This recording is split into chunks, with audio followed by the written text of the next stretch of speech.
আমি কৈছোৱে যে ডিব্ৰুগড় লোকসভা সমষ্টিত লুৰিণজ্যোতি গগৈ জিকিব। গাঁৱে গাঁৱে সব লুৰিণজ্যোতি গগৈ হৈ আছে, বাগানে বাগানে সব লুৰিণজ্যোতি গগৈ আছে। সৰ্বানন্দ সোণোৱাল ডাঙৰ লগত টাউনৰ কিছুমান মানুহ আছে, একাংশ মানুহ আছে, তাৰ বাদেই আৰু বিজেপিৰ অকণমান কাৰ্যকৰ্তা আছে, তাৰ বাদে কোনো মানুহ নাই তেখেতলৈ। আৰু তেখেতে যিহেতু জাতিৰ কাৰণে একো কৰা নাই, জাতিৰ পৰা বহুত ল'লে, বহুত পালে, আৰু সেইকাৰণে আজি বিন্দাকাটা তেওঁ নিজৰ পঞ্চায়তৰ পৰা এতিয়া শ শ ল'ৰাই আমাৰ লগত যোগদান কৰিছে আৰু যোগাযোগ কৰি আছে। আমি গৈ এতিয়া বিন্দাকাটা অঞ্চলত যিবিলাক সমস্যা আছে তেওঁ একোৱে কৰিব পৰা নাই। আমি চাইলোঁ, চোৱাৰ পাছত দেখিলোঁ যে বিন্দাকাটা মানুহখিনি খুব বহুত, কাৰণ সেই অঞ্চলৰ মানুহ তাতে জন্মগ্ৰহণ কৰা, তাতে ডাঙৰ দীঘল হোৱা, খাৰজান বাগান আছে বা এই আপোনাৰ বিন্দাকাটা পঞ্চায়ত, সেই অন্তৰ্গত অঞ্চলবোৰত যি উন্নয়নৰ কাম কৰিব লাগিছিল তেওঁ মুখ্যমন্ত্ৰী থকা সময়ত, কেন্দ্ৰীয় মন্ত্ৰী হৈ থকা সময়ত, কেবিনেট মন্ত্ৰী হৈ থকা সময়ত, বিধায়ক হৈ থকা সময়ত বা সাংসদ হৈ থকা সময়ত বা সদৌ অসম ছাত্ৰ সন্থা সভাপতি হৈ থকা সময়ত যি দায়িত্ব পালন কৰিছে এটাও দায়িত্ব পালন কৰা নাই। তেওঁ কেৱল নিজে পাইছে, কিন্তু তেওঁ গাঁৱতো দিব পৰা নাই, তেওঁ নিজৰ অঞ্চলত দিব পৰা নাই। জন্মগ্ৰহণ কৰা ঠাইত তেওঁ দলং এখন বনাই দিব পৰা নাই, গৰাখহনীয়া ৰক্ষা কৰিব পৰা নাই, আৰু তাত থকা যুৱক যুৱতীসকলৰ সংস্থাপনৰ কাৰণে একো এটা কৰা নাই। যাৰ কাৰণে আজি বিন্দাকাটাৰ নিচিনা পঞ্চায়তৰ পৰা শ শ ল'ৰাই আহি আমাৰ লগত যোগদান কৰা আৰম্ভ কৰিছে। আজি আপুনি দেখিলে প্ৰায় 10জনে আমাৰ লগত যোগদান কৰিছে। তাৰ লগে লগে যোৱা ৰাতি আমি মিটিং কৰিছোঁ তেওঁলোকৰ লগত। এতিয়া বিন্দাকাটাত এই 2 এদিনতে প্ৰায় 500 ল'ৰাই যোগদান কৰিব। গতিকে সেইটো অৱস্থা সৰ্বানন্দ সোণোৱালৰ। সেইকাৰণে মুখ্যমন্ত্ৰীয়ে এদিনত 5টা মিটিং কৰিবলগীয়া আছে, অমিত শ্বাহক আনিবলগীয়া হৈছে, আকৌ নৰেন্দ্ৰ মোদীকো আনিব চাগে। মই ক'লোঁ নহয়, ক্লাবৰ সভাপতিক ভয় খাই তেওঁ এতিয়া মিটিং বঢ়াবলৈ কৈ আছে, কিন্তু মিটিং নহৈছেই, মানুহ গোট নাখায়। যেনে তেনে জবৰদস্তি পইচাৰ প্ৰলোভন দিয়ে, অৰুণোদয় প্ৰলোভন দিয়ে, তাৰপিছত গাড়ী চাৰি আনি মিটিং ডাঙৰ ডাঙৰ পাতে, আৰ্টিষ্ট মাতে, তাৰপিছত আপোনাৰ পেণ্ডেল ডাঙৰ ডাঙৰ কৰি পেলাই একদম আটক ধুনীয়া সজাই মানুহ সমাগম যেনে তেনে কৰাই দিছে। কিন্তু মানুহে মিটিঙতো গৈছে, প্ৰলোভনটোও লৈছে, কিন্তু ভোটটো এবাৰ লুৰিণজ্যোতি গগৈকে দিব। অৰুণোদয় পোৱা সকলো দিব, অৰুণোদয় নোপোৱা সকলো দিব, লাখপতি বাইদেউসকল নোপোৱাকেইটাও দিব, পোৱা সকলো দিব। যিবিলাক আৰু গোটেই যুৱ চাম ওলাই আহিছে আপোনালোকে দেখিছে। আৰু গাঁৱে গাঁৱে লুৰিণজ্যোতিক এবাৰ জিকাই দিব লাগে বুলি সকলোৱে সংকল্প লৈছে। কিয় জিকাই দিব লাগে? কাৰণ জাতিৰ পক্ষত তেওঁ আছে, আৰু জাতিটোৰ কাৰণে হুজুৰে উত্থাপন কৰিব পৰা ব্যক্তিজন হ'ল লুৰিণজ্যোতি গগৈ, কোনো আপোচ নকৰা ব্যক্তি। কিন্তু সৰ্বানন্দ সোণোৱাল এটাও মাত নামাতে।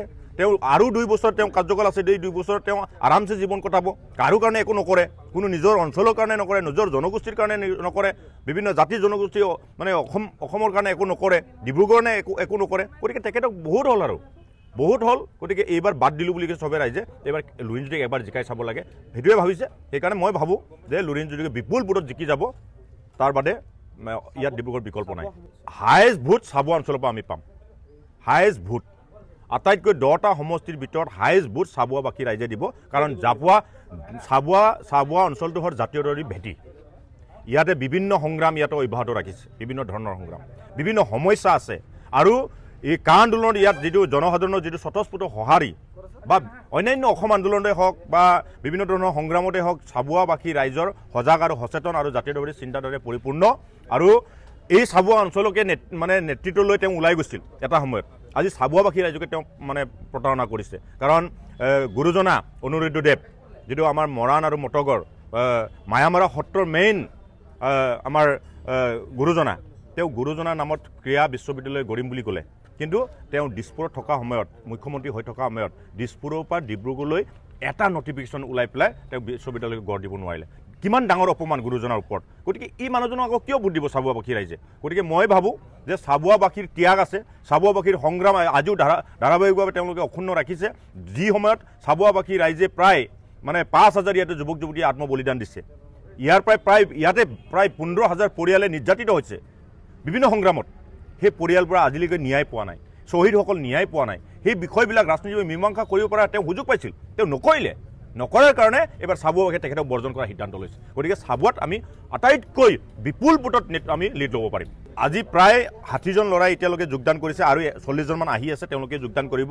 আৰু গাঁৱে গাঁৱে মই এতিয়া যাম, মই এতিয়া গৈ কমাই 200-300 ল'ৰা যোগদান কৰিবলগীয়া আছে, তাত মই অংশগ্ৰহণ কৰিম। প্ৰাক্তন মুখ্যমন্ত্ৰী সৰ্বানন্দ সোণোৱাল গাঁৱৰ পৰা, বিন্দাকাটা পঞ্চায়তৰ, তাৰপৰা আহিছে। মোৰ নাম বিতুপন সোণোৱাল। বিন্দাকাটা পঞ্চায়তৰ পৰা এতিয়ালৈকে আমি 15জন জইনিং হ'ল, ইয়াত উপস্থিত আছোঁ 15জন। একচুৱেলি মই বিজেপি সক্ৰিয় কাৰ্যকৰ্তা আছিলোঁ, বিজেপি দল ত্যাগ কৰি আজি জাতীয় পৰিষদত যোগদান কৰিছোঁ। এইকাৰণে যে তেখেতে লুৰিণজ্যোতি ডাঙৰীয়া মতে ডিব্ৰুগড় সমষ্টিটো হৈ সংসদত যেতিয়া বলিষ্ঠ কণ্ঠৰে যে ডিব্ৰুগড় সমষ্টিটো যিমান জ্বলন্ত সমস্যা আছে এইবোৰ দাঙি ধৰিব ওপৰলৈ গৈ আৰু ইমান দিনে সৰ্বানন্দ সোণোৱাল ডাঙৰীয়া এইবোৰ ক্ষেত্ৰত মাত মাতি থকা নেদেখিলোঁ আৰু জাতিৰ ক্ষেত্ৰত তেখেতে নিমাত হৈ তাত বহি থাকে। এতিয়া কেইবাবে হৈ গ'ল, কিন্তু সেইবোৰ ক্ষেত্ৰতো তেখেতে মূৰ দাঙি কোনো এটা কথা নক'লে আমাৰ আগতো।